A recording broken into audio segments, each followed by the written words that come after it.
Hello and welcome to another edition of the Rolling Illini. I am Joshua Jones, joined as always by Avery Schaefer, Miles Hill. A couple minutes late right here in our studio in the bottom of the YMCA. We hope you all had a fantastic week, and it's homecoming week here at Illinois, so it's fun to see all the alumni come back. And I got to go to an event today for the College of AHS, honoring former DRES director Pat Malik. She got an award. An alumni award from them, and so it's cool to get to meet some of the alumni and talk with them. But Miles, Avery, how's your week been? My week has been, in a word, stressful and busy. That's 2 words. Right, exactly. Keeping me on my toes here, Miles, right? But yes, it's been very stressful and busy and typical mid-semester week, to be honest with you. Yeah. How about you, Miles? My week it's been a good week actually. Yeah. You know, I've been anticipating homecoming weekend, ready to go watch this Wisconsin game tomorrow, enjoy some time with all the alumni that come back. So We are going to get crushed. Let's just accept that right now. it's still worth supporting. It's still we're supporting our boys. So let's get right to it here real quick. So the big story from this week in the sports world, of the adaptive sports world, is the Chicago Marathon that happened last weekend. And we talked about it a little bit last weekend in anticipation of the Chicago Marathon, that it was actually a team qualifier for the marathon team, and that 4 Americans could punch their tickets to Tokyo 2020 on the U.S. Paralympic track and field team. 3 Illini punched those tickets this weekend. So Daniel Romachuk, the stud, the 22-year-old stud here at the University of Illinois, won the race and punched his ticket by hitting what they call A standards, which is the fastest standard for times in the marathon, and by winning the race. And then Tatiana McFadden and Susanna Scaroni got their place in Tokyo 2020 by being the first and second Americans to cross the line, and second and third respectively in the race. So we just want to give a huge congratulations to those guys. Again, Yeah. it feels like we talk about them ad nauseum, but what they're doing is so incredible that when they do something incredible, it doesn't surprise us anymore. Yeah, I mean, they are at the top of their game, and I would like to point out that Manuela Schar, the Swiss athlete, who has just been incredible and been crushing it in the women's division, did win the Chicago Marathon. I think that's her 8th straight win or something like that. So ridiculous. Not an American, not a Illini, so we don't talk about her a lot, but Manuela Schar is killing the game on the women's division. You're right. So that is the first thing. So I have to remind you that we are brought to you by the University of Illinois Division of Intercollegiate Athletics and FightingIllini.com. As Avery and Miles discussed, tomorrow we play the Wisconsin Badgers. Their defense is tenacious. Their running back is incredible. But I still believe in my Illini. Yes, sir. And I believe that we would beat them. ILO. Illini. Go Illini, go. All right? So we need our fans out there supporting them. If you're in town this weekend for anything, but homecoming in particular, go to the game. I know Miles is going, and Avery will be there. I'll be at a wedding, but I would be there if I could be there. So get your tickets. Women's soccer's going on. Volleyball's going on. Our volleyball team is number 17 in the country right now. So for scheduling and for tickets to all these events, go to fightingillini.com and support our incredible athletes. We'll be right back after this quick break right here on WPGU 107.1.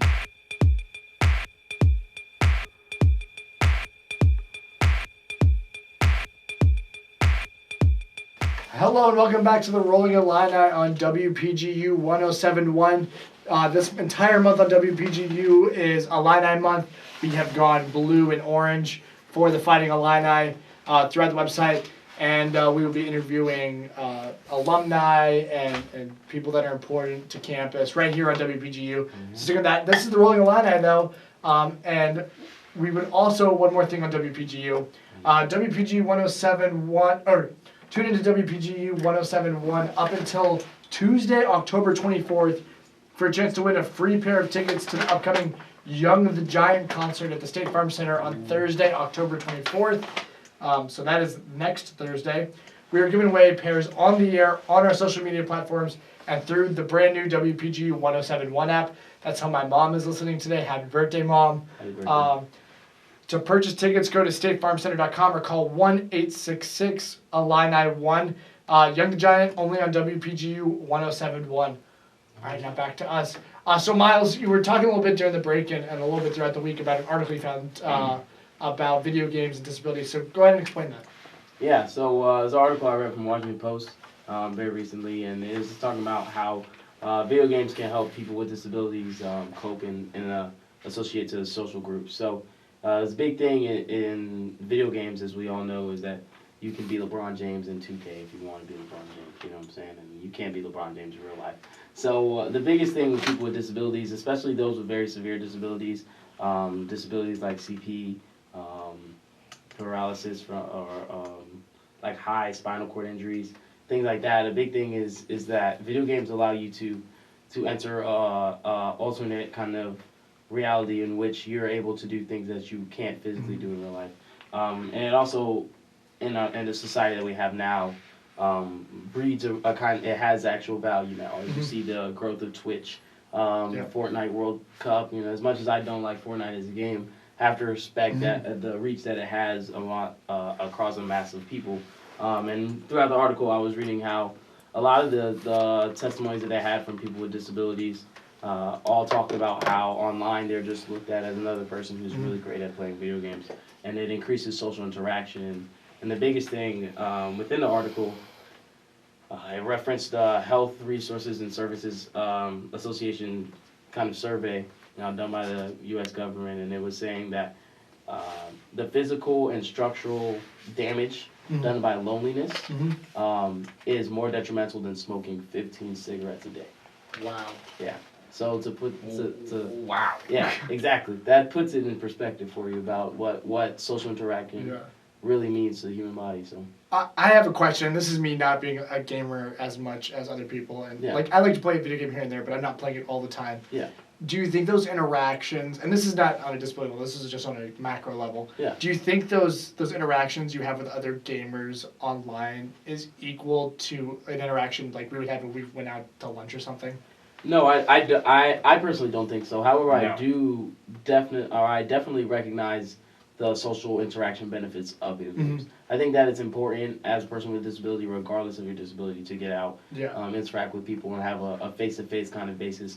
But when it comes to coping, especially those, like I was saying when I was texting our group chat, those who are newly injured, those that are just getting into the disability kind of community, it's a really great start, because especially if you're dealing with something where you're not used to being able to go out yet, maybe you're just getting into a day chair. Yeah, you're not sure how to use a day chair yet. Don't have necessarily the mobility yet. You haven't made your car accessible to your chair so that you can get into it and drive and go out places. It's a really great kind of, almost a medium of creating a social kind of interaction within your own household. So I thought that was a really cool thing to read in the article. And I know that this wasn't discussed in the article, it's focused on video games, but how does that kind of differ from social media interaction?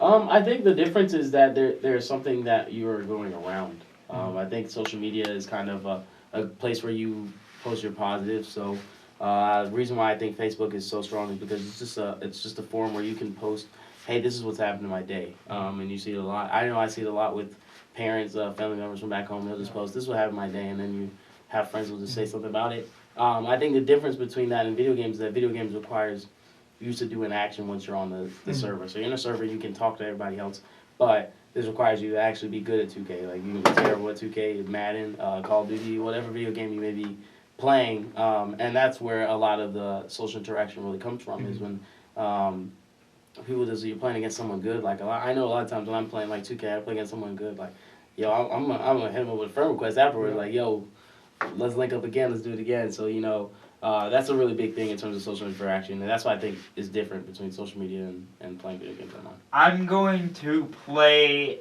devil's advocate here. Okay. like I always do, I feel like. Devil Dad. But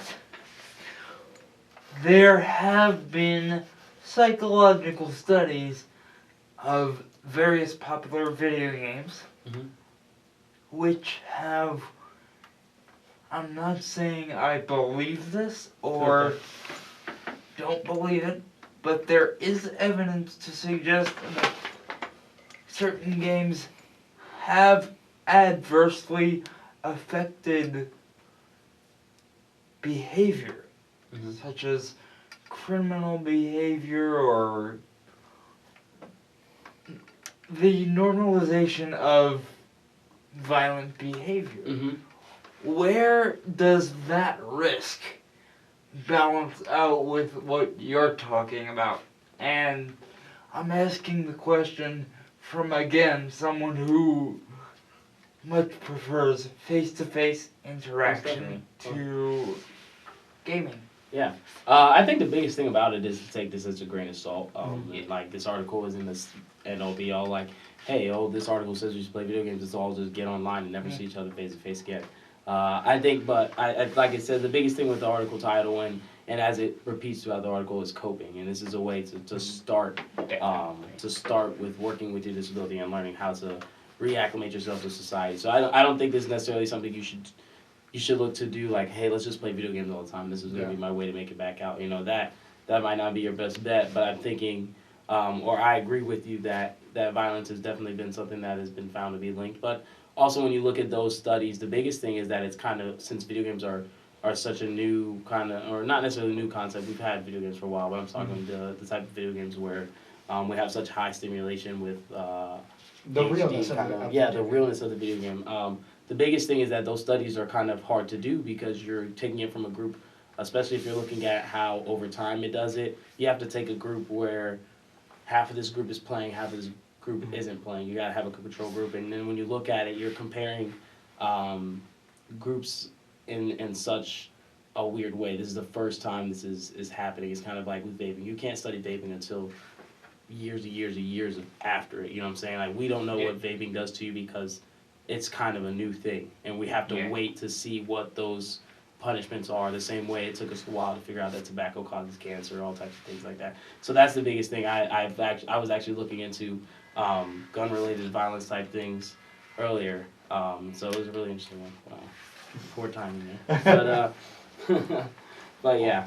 I was looking into the violence, and I don't think that is a really big risk, especially if you're looking at it as a coping type of thing. So. I can see both sides of it. Is I think long-term video games aren't an ideal way to get your social interaction. Online is notoriously kind of a bad place to get all of your social interaction. Right. Even outside the disability community and with the world of living with a disability. But I mean, I can also see like I really love sports video games, and I remember growing up as a kid, like I may not be able to run and play football the way that I want to play, but I can show you that I still know football by beating you in NCAA football 14. That was the last version of that game that came out. Oh, I miss it. And so like that, I remember video games kind of being like an even playing field, and like I wouldn't like create interaction with people over the internet. It would still be that face-to-face connection of playing video games next to a friend of mine, and so I think that's kind of where it differs now. Is now you're talking to somebody over a microphone that you've probably never seen before, and going on another story. Sitting in the same room and playing with them. I don't think you're going to tell your life story to somebody while you're playing 2K with them over a headset. So it's kind of hard to get those those meaningful interactions from 2K online. Yes, I agree. Yeah, but that's really interesting. All right, Avery, what do you got? So this week I found another one of these very ridiculous viral trends that seems to have caught fire. One of these Laurel and Yanny type things that have divided people so unnecessarily. But because it's so popular, I figured we'd bring it to the fore. Okay. Okay. So, someone on Twitter, in response to a claim that someone tweeted out,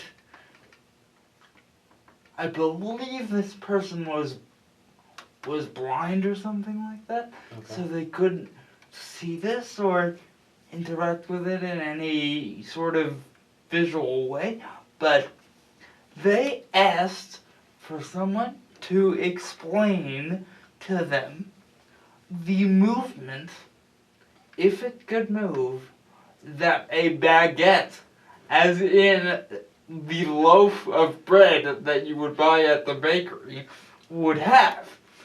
So, Twitter being as it is, some creator, whose name I forget right now, I will post it on my personal Facebook page once I find it again, Okay. if any of our listeners are curious, but one of these users took it upon himself to invent no less than 7 ways that a piece of bread, a stationary object, could move. Now, what gets me is that goes viral, but information about disability and pertinent social issues often falls well short of going viral. So, to you guys, what is this secret recipe of virality? I don't know. I think it's gonna be something that's relatable. I think you can talk to creators all day about this, about things going viral and like what goes viral, what doesn't, and it's really a crapshoot. If we're being honest, I think things that are relatable, like the tweets that I see are like things that like my friends just like, and then I like it too. I'm like, oh, that's funny. Yeah, exactly. Like there was a tweet by an account, Everything Georgia, that was like, Waffle House is basically just Southern hibachi, and like coming from the South, I just thought that was really funny. Yeah, and so like things like that that are relatable to a large amount of people, I think, is what goes on, which is why I think, bringing it back to disability, I think it's hard for some things related to the disability community to go viral, is because it's hard for people that aren't in that community to relate Yes. to what we would find funny. I think it has to all do with relatability, as you say. That's what I think. I think that the easier it is for someone to relate to it, the more likely they are to like it, retweet it, share with other people that they saw it. And I agree that with people with disabilities, it's kind of hard for those things to go viral. And a big thing we see going viral is the idea of the inspiration story. Seeing someone with a person with a disability doing something to overcome. And that's a story that we've been, like we were talking about media last week. It's a story that we see portrayed in media a lot, and something that you see a lot. So you're right. It's very interesting that a loaf of bread has now acquired 7 different ways to walk and or move. I wouldn't even call it walking. I haven't seen it, but I'd call it of transportation. slither/roll. No pun intended there. Get it? Bread roll. But I think, to go back to why some of these things don't go viral, that should go viral, part of the issue, to me, at least, is, as you said, people who aren't in the communities don't know how to joke around about it and ask questions about it in a lighthearted way. In a paradoxical sense, though, the only way that they're going to learn that is to overcome that fear and ask those questions. Now, let me be very clear here. I am not saying that every disabled person or person with a disability, let's use person first, Avery, let's preach something that you advocate for all the time and you just fail to do. Anyway, I feel that not every person with a disability will be as open to discussing that as we all are. Yeah. Hence, why we created this new version of Rolling Illini, started by the beloved Ryan Wilson. If you're listening, thank you. We miss you, and we want you back in the studio. But,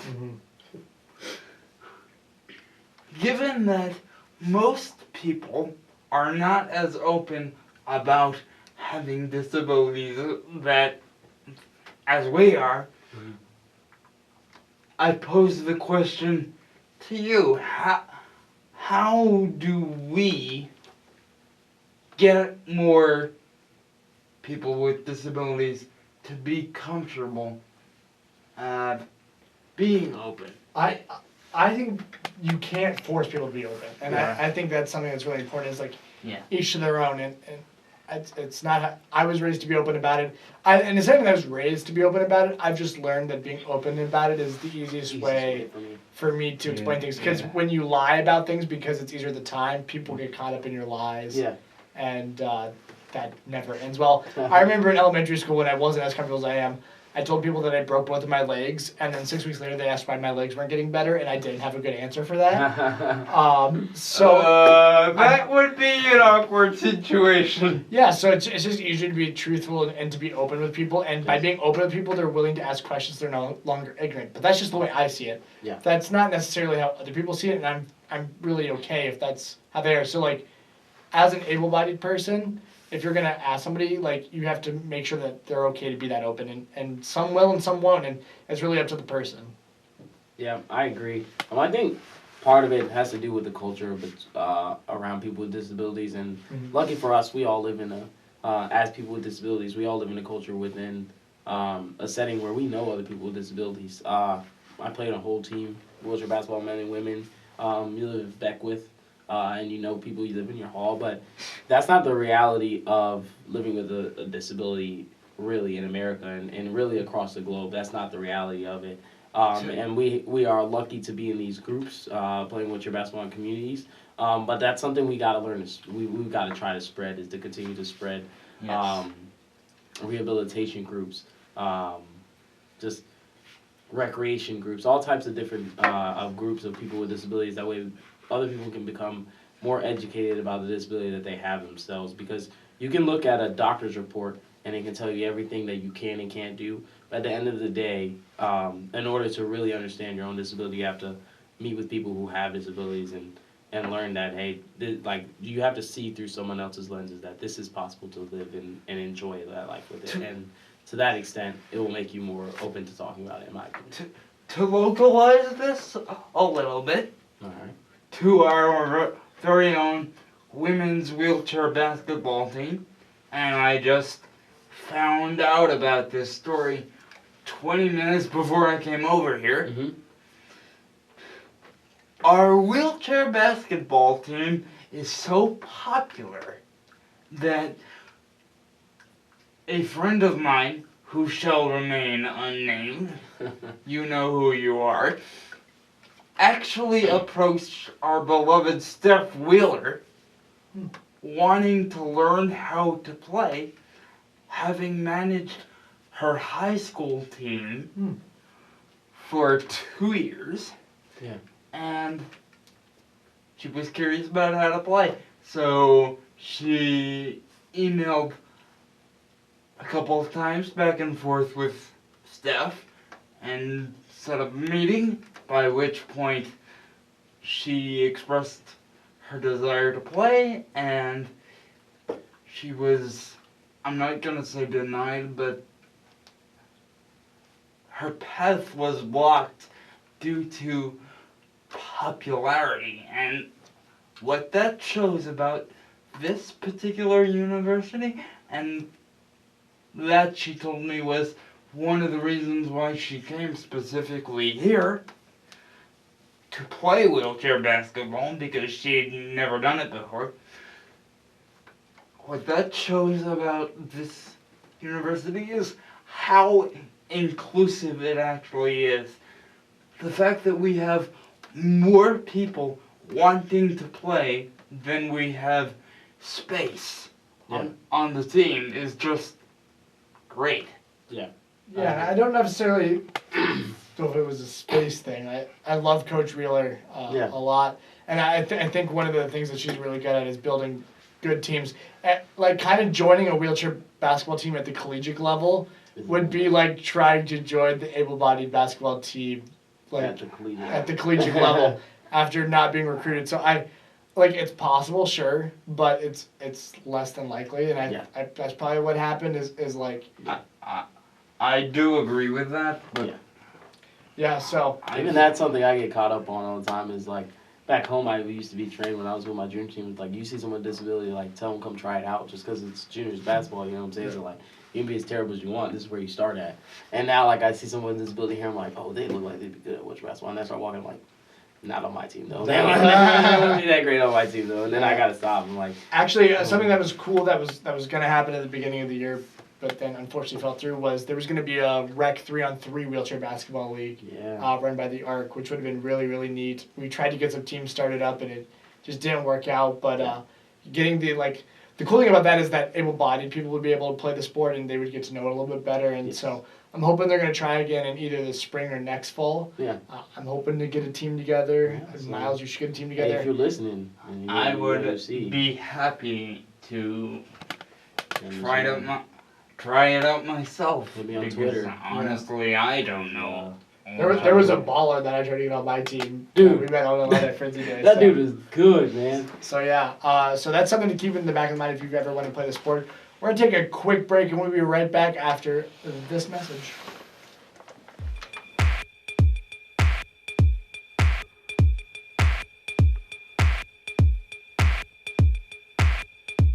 Hello and welcome back to the Rollin Line there on WPGU 107.1. I'm Josh with Avery and Miles. Now usually we end the show with Avery's last big thing, but I kind of have a question of my own at the end that I want to ask. So Avery's going to go ahead and do his last big thing. Avery, what is your last big thing for the week?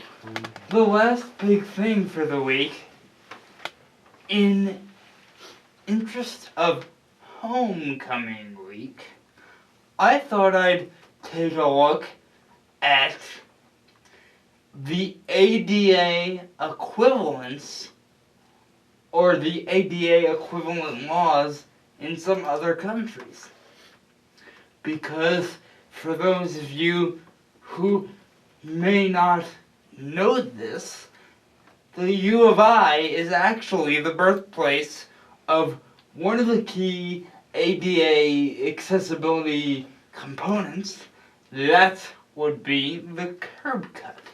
Sure is. Dr. Tim Nugent in the 1940s, early 1950s designed and created the curb cut.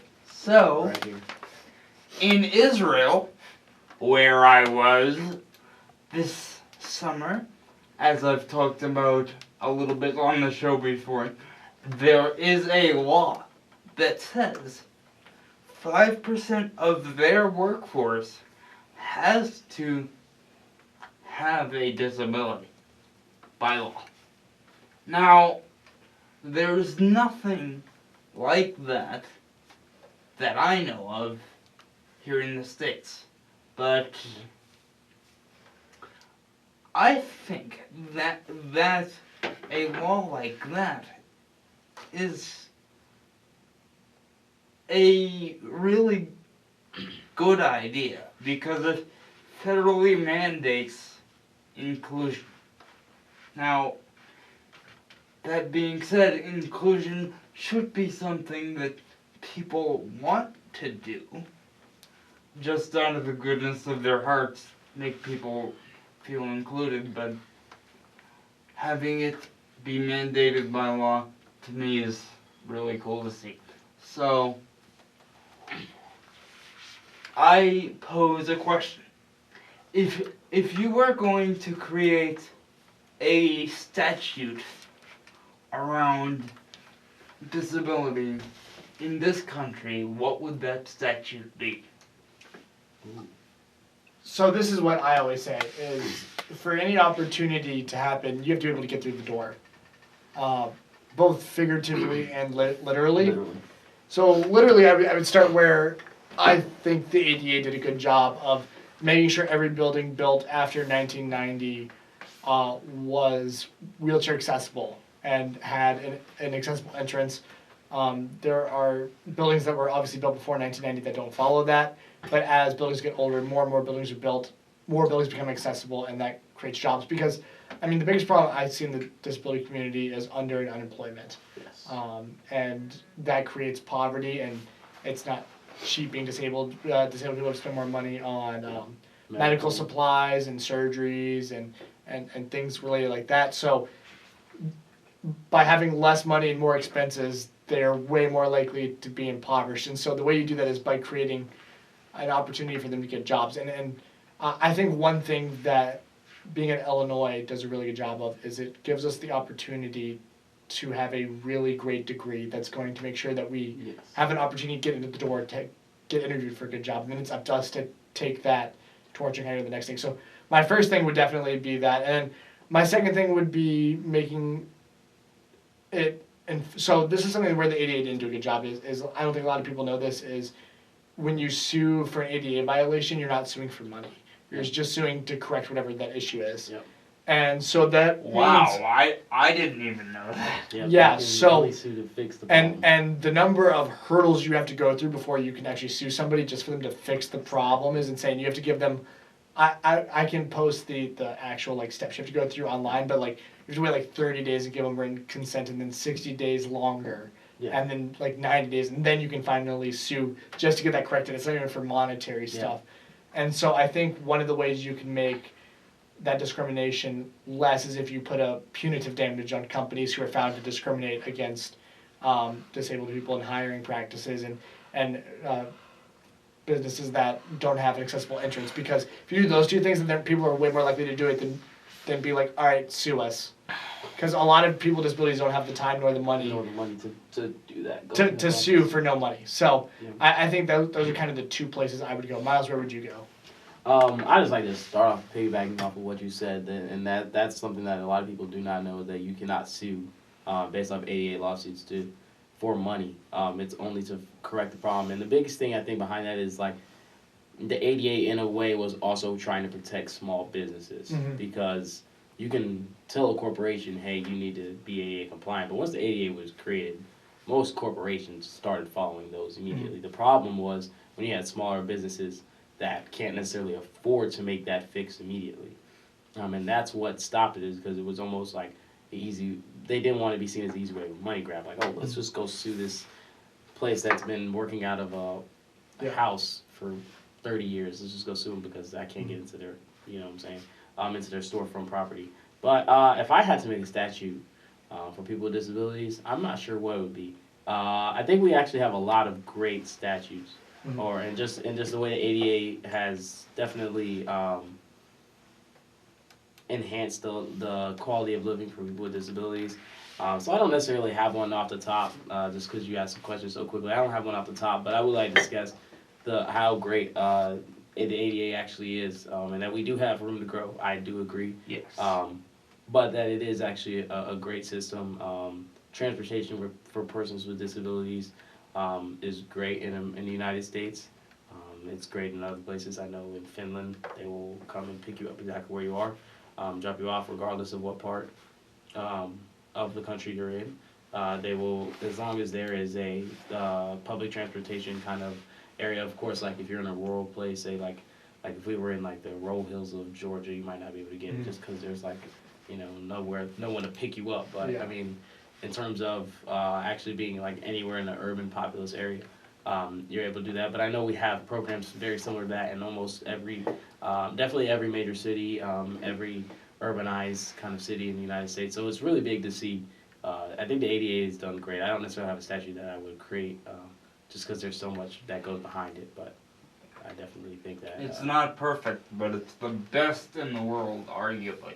I think it's up there. Yeah, I think it's up there. I think it was a good start. I was shocked when I learned way back in the day that 1990 was when that happened. There was kind of the before, the Rehabilitation Act of 1973 was kind of the precursor to the ADA, but the ADA was finally something that came through. And I think a big thing that is kind of overlooked is the whole transportation. Is like public busing systems had to be accessible, because another big thing about, you also have to be able to get to the door.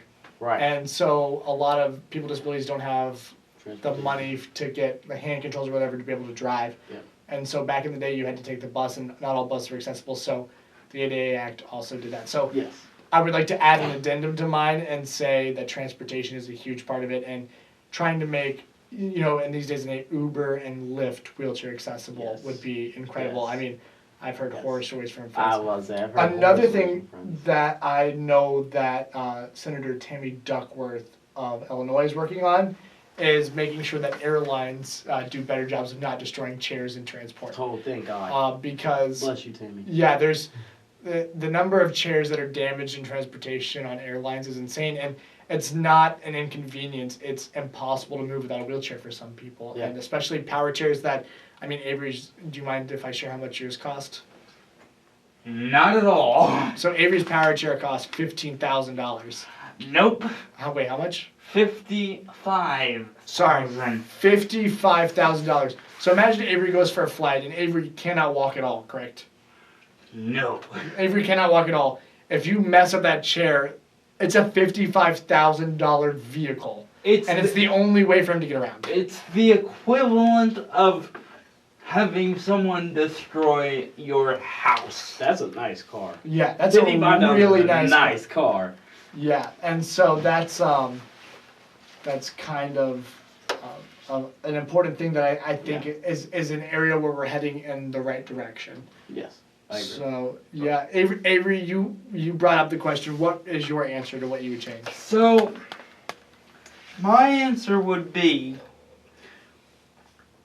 to answer this question, I would kind of share a personal story, and that is that I got into the radio business because I could not physically play sports, but I could talk about it, and as anybody who listens to the show regularly will know, I love talking.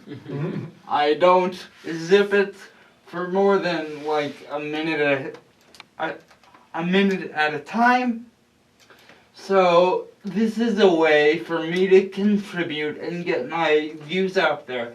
So my point is, I found a way to do something I wanted to do in a way that's not conventional.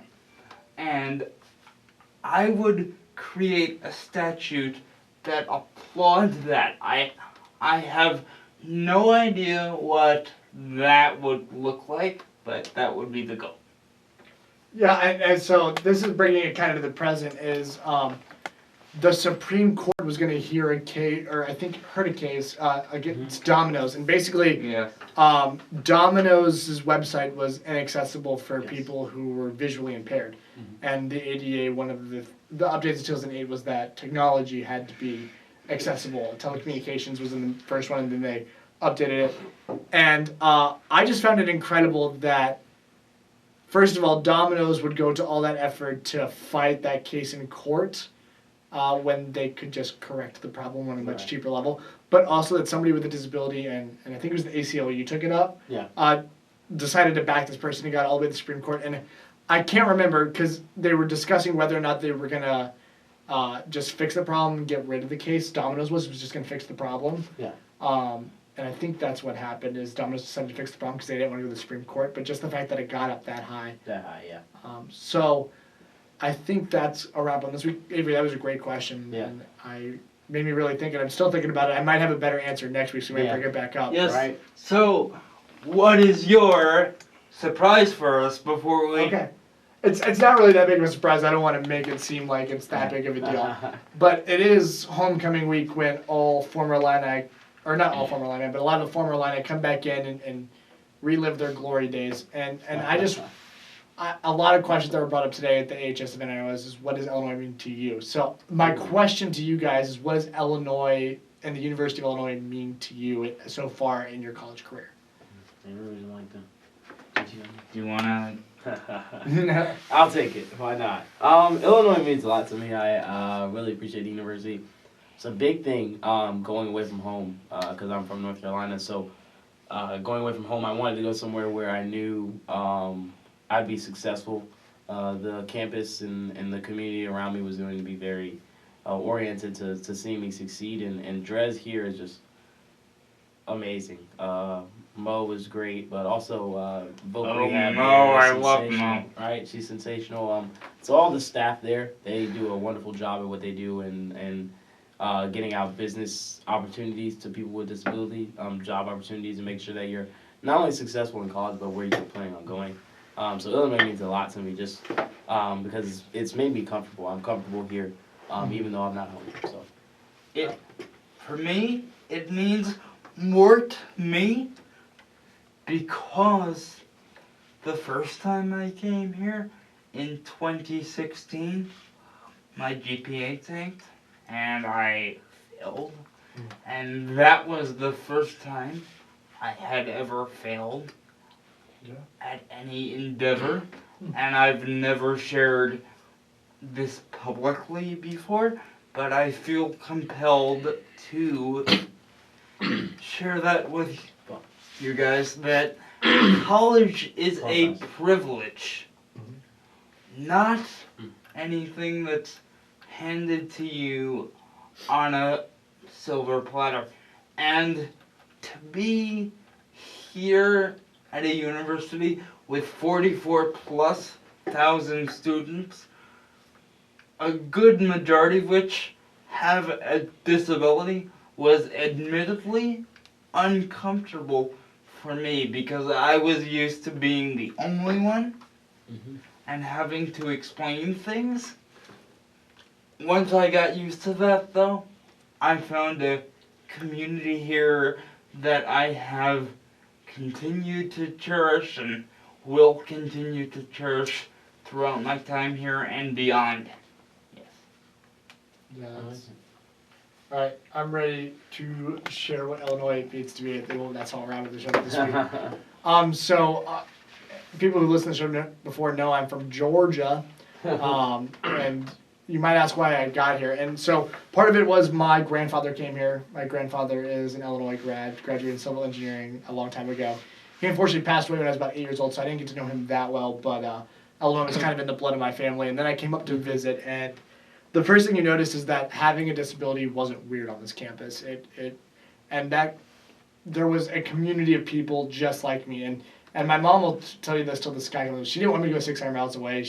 My family was important to me, but she was like, there's opportunities in Illinois that aren't available anywhere in the Southeast or anywhere, especially in Georgia. yes. And so it would be selfish of me to not let you go there. And so just the amount of support we have academically, the people I've met, both with disabilities and able-bodied, it's incredible every day to be with some of the brightest people I've ever met in my life, and to see where these people are going to go, and to be friends with them so that we can be part of I can be a part of their success is really incredible. And the faculty here is great, and I've been with some great professors, and so Illinois was everything I wanted it to be, and then more, and it means so much to me, and I'm eternally grateful that I had teachers that got me the grades to get me here in high school, and that I was supported by my parents to get me here, and that I am here. So on this homecoming weekend, I was just reflecting, and it is great to be a Fighting Illini. Yes, sir. ILL! Illini. And with that, we are going to wrap up this show for this week. We'll be back next week for our preseason introduction of the Illinois wheelchair basketball teams. The first half will be the women, the second half will be the men. We hope you will join us for that. Until then, Keep it rolling. We'll see y'all next week. Enjoy the weekend.